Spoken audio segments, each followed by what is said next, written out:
오늘은 우리 전국별 선생님과 함께 콘서트를 진행을 할 거고요. 그 주제책은 이 책입니다. 봄이고 처음이고 덤입니다.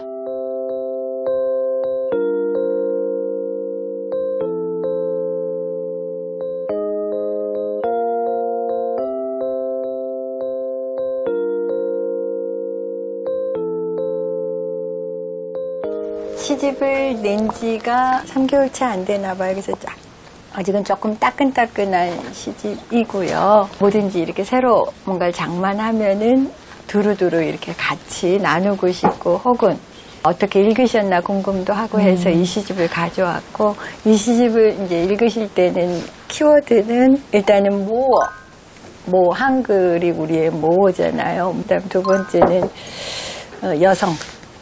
여성이라고 하는 키워드, 세 번째로는 가족 문제, 그 다음에 네 번째로는 어떤 시대나 역사, 우리 삶, 네 가지의 어떤 제 고민이 담겨 있고, 특히 이번 시집에는 좀 이렇게 듣는 시의 가능성, 에너그램이든 라임이든 어떤 언어 유희든 청각적인 부분에서 한글의 가능성을 조금 더 높여준 그런 시점에서 좀 즐겨주셨으면 좋겠습니다.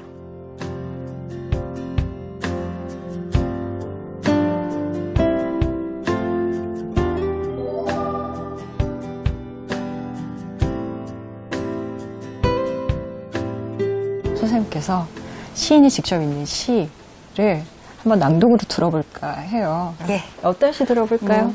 에너그램이라고 하는 게 철자 바꾸기예요. 하나의 단어가 숨기고 있었던 다른 의미를 발견해내는 그런 과정이었어요.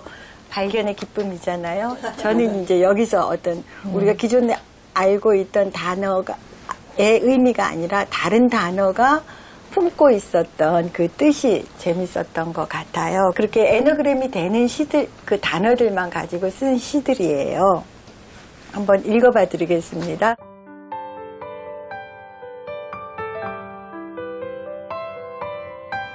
과일의 일과 에너그램을 위한 변주, 창문 너머는 춘망, 봄 추위를 내모는 봄치우와 두엄과 어둠과 엄두와 더움의 우매한 애무에 망고의 오감이 쓴 수박의 박수와 유자의 자유가 으쓱 파인애플 잎은 파래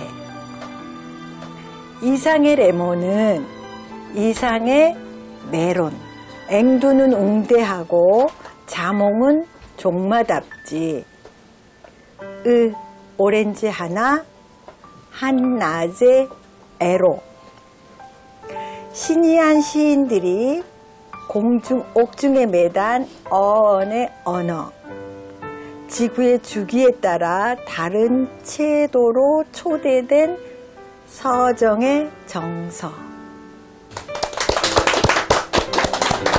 지금 고양이가 야옹하게 소리 들으셨어요? 네. 마치 잘 들었어요 그러는 것 같은 그런 느낌인데, 제가 그 많은 시인들의 낭송을 들었는데 이렇게 또박또박 시를 읽는 분이 많지 않은데, 아마도 선생님께서 그 에너그램의 묘미를 조금 더 여기 계시는 독자분들한테 더 잘 전달해주고 싶은 마음이 이렇게 꾹꾹 한자 한자 꾹꾹 눌러 있는 그런 느낌으로 다가와서 좋았습니다. 네, 발음이 조금 흐르면은 네. 안 될 것 같아서 시를 읽는 사람은 전달력이 중요한데 지시들이 발음이 조금 이게 좀 난해한 발음들이 듣는 쪽을 이렇게 하다 보니까 그렇기도 하고 천천히 이렇게 좀 들어갈 수 있게끔 읽어보려고.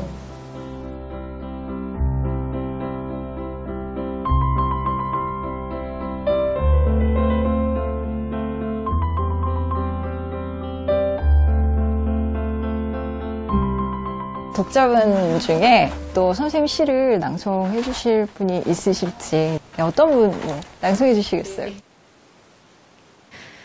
쎄쎄쎄를 읽었는데 제일 제 마음에 와닿아서 이 시를 낭독을 해볼게요.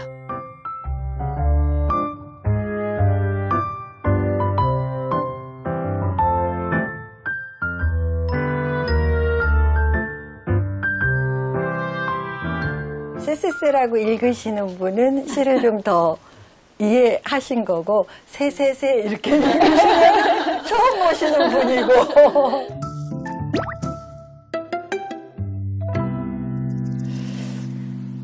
쎄쎄쎄 시간이 너라면 시간이 나라면 아침바람 찬바람에 울고 가는 저 기러기가 놓친 엽서 한 장이라면 신데렐라는 어려서 나보다 늦게 늙고 계모와 언니들보다 먼저 춤추고 서리서리 찬바람에 너보다 오래 울고 푸른 하늘 은하수에 무럭무럭 차오르는 하얀 쪽배는 대박일까 쪽박일까 개수나무 한 나무에 도끼 한 자루는 눈먼 바람 찬바람에 썩어가고 울지 마요 그물의 구름 가지 마요 그날의 여름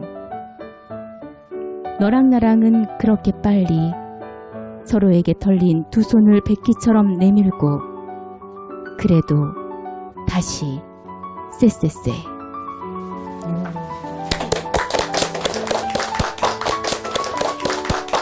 지금 그 쎄쎄쎄가 사실은 한글로는 쎄쎄쎄라고 써 있고 거기다 가로 열어놓고 세월할 때 세자 한자를 이렇게 세세세 세세년년 거듭되는 시간을 세세라고 하잖아요. 거기다 하나를 더해서 시간의 어떤 경과 속에서 우리가 변해가는 것들 그런 것들. 근데 우리가 변하지 않는 건 기억이잖아요. 어렸을 때 했던 그 쎄쎄쎄 놀이 같은 그러니까 시간에 대해서 좀 썼던 시인데 발음이 참 좋으시네요.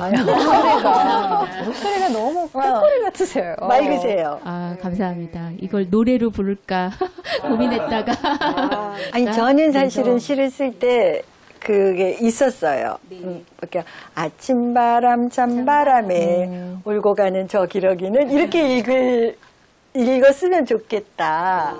뭐 그렇게 해서 제 머릿속에는 그 리듬이 그 구절을 우리가 생각나는 노래는 그냥 노래로 부르고 저 혼자서는 그렇게 낭독을 했어요. 네네. 그러니까는 제가 얘기하지만 그 첫 느낌이 옳은 해석인 거예요. 그러네. 시는 그런 거군요. 그래서 그 감사합니다. 자기가 느꼈던 그 느낌의 집을 확신을 가지고 이거야 이러고 그렇게 읽으시고 느끼시고 그게 정답인 것 같아요. 시는. 독자 여러분들의 궁금한 점이라던가 평소에 정급별 시인님에게 이런 것들 한번 물어보고 싶었다. 이런 기회가 흔치 않잖아요. 그렇죠? 첫 번째 질문하시는 분들이 보면 되게 가장 용기 있으신 분들. 저는 이 북토크라는 자리에서 조금 당연함을 깬 질문을 드리려고 해요. 네. 시는 왜 읽어야 하나요, 선생님? 선생님 시는 왜 읽어야 하나요? 안 읽어도 돼요. 안 읽어도 되죠. 왜냐면 시가 뭐 주는 게 없거든요. 밥이 되는 것도 아니고 뭔가 문제를 해결해 주는 것도 아니고 시는 그 쓸모 없음 때문에 우리를 굉장히 자유롭게 해요. 억압하지 않고. 살면서 느끼는 것은 중요한 거는 8알 이상이 다 안 보이는 거에 있더라고요.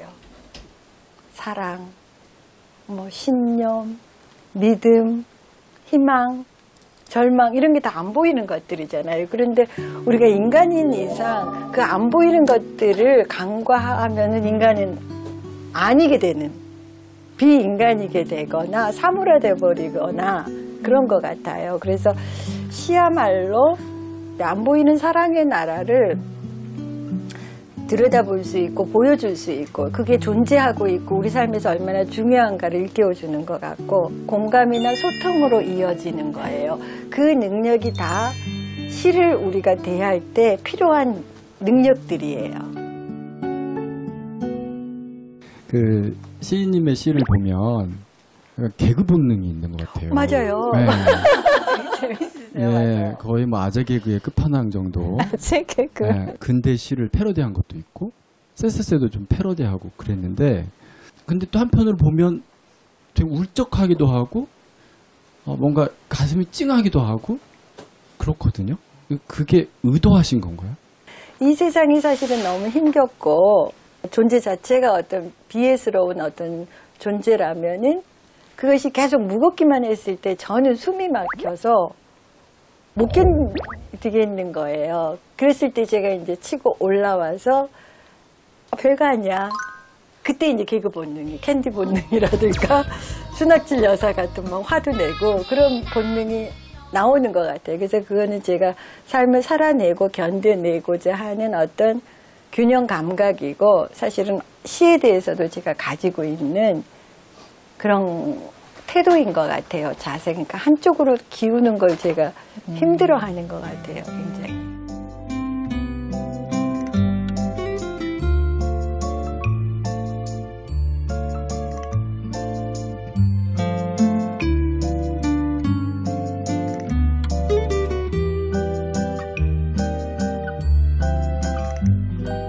그 평범한 사람이 실생활에서 시를 쓰고자 할 때 좀 필요한 요건이나 조건이 있을까요?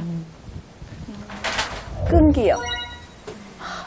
끈기인 것 같아요. 저는 대학교 1학년 때부터 시를 쓰기 시작했는데 시를 처음 썼어요. 자발적으로. 고등학교 때 한번 선생님들이 쓰라고 그래서 쓴 거고. 그래서 시를 잘 쓰는 사람은 아니었던 것 같아요. 그런데 시적 재능이 있었다면 놓지 않았다는 건 것 같아요. 저는 시에 몰두했을 때는 자면서도 시를 썼던 것 같아요. 어떤 누구든 그렇게 그 시간을 지속적으로 견뎌내면 저는 누구나 어떤 일가는 최고의 시인은 모르겠으나 어느 정도의 어떤 경지에서 어떤 전문가들은 될 수 있다고 생각해요. 그럼 40년 동안 시를 쓰면 쓸 수 있다는 거죠. 이렇게 물리적으로가 아니라 거기에 그 끈기 속에서는 열정, 이렇게 투신하는, 거기에 이렇게 미치는. 그래서 미치고 싶거든 미쳐라, 미치면 미칠 것이다, 이런 말이 있잖아요. 그래서 이게 열정이겠죠, 에너지이겠죠. 그거 두 개면 정말 못될 거는 아무것도 없는 것 같아요. 그 무엇이든.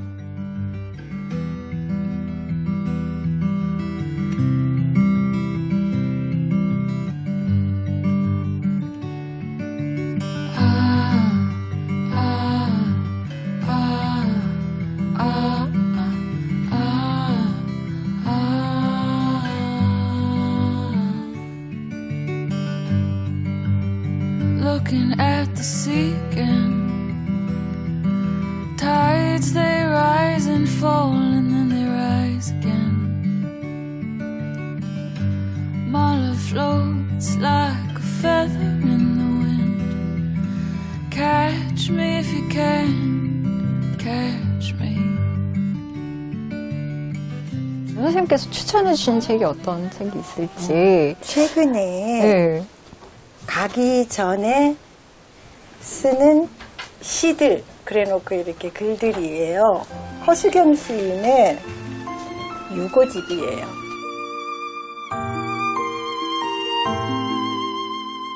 독일의 그 집에 잔대꽃이라고 하는 꽃이 이렇게 조롱조롱 정원에 많이 있었대요. 그리고 이게 이제 글씨가 자세히 보면은 연두색이에요.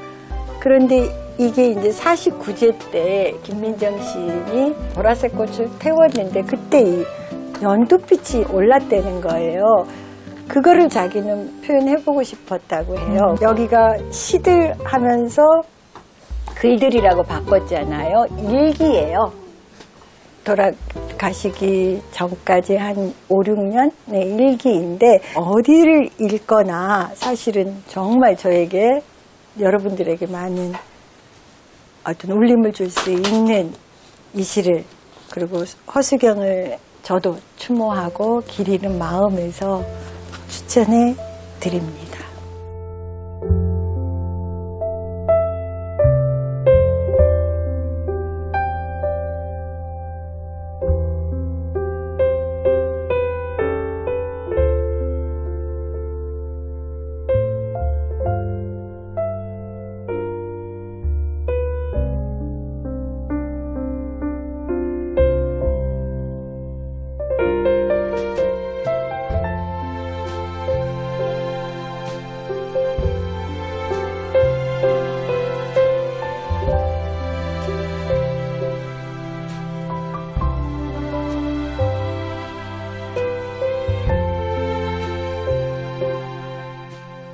어떤 시인으로 기억되고 싶으세요? 저요. 네. 30년이 넘도록 시를 써왔어요. 그 사이에 조금 힘들었고 절필을 선언해야 될 정도의 어떤 힘겨움도 있었는데 그래도 제가 제 스스로 이렇게 토닥토닥 해주고 싶은 거는 30년 동안 지탱했구나. 계속 쓴다는 건 굉장히 중요한 것 같아요. 계속 써야 한다는 거. 그래서 계속 쓰는 시인. 그러면서 더 나은 시를 쓰는 시인 중요한 것 같아요. 만약에 제 시에 대해서 누군가 평론가라든가 누군가 쓴다면은 모의 어떤 최대치를 이렇게 이끌어준 시인. 그 끝별이라는 이름이 최대치로 이끌어낼 수 있는 그런 시인이 됐으면 좋겠어요.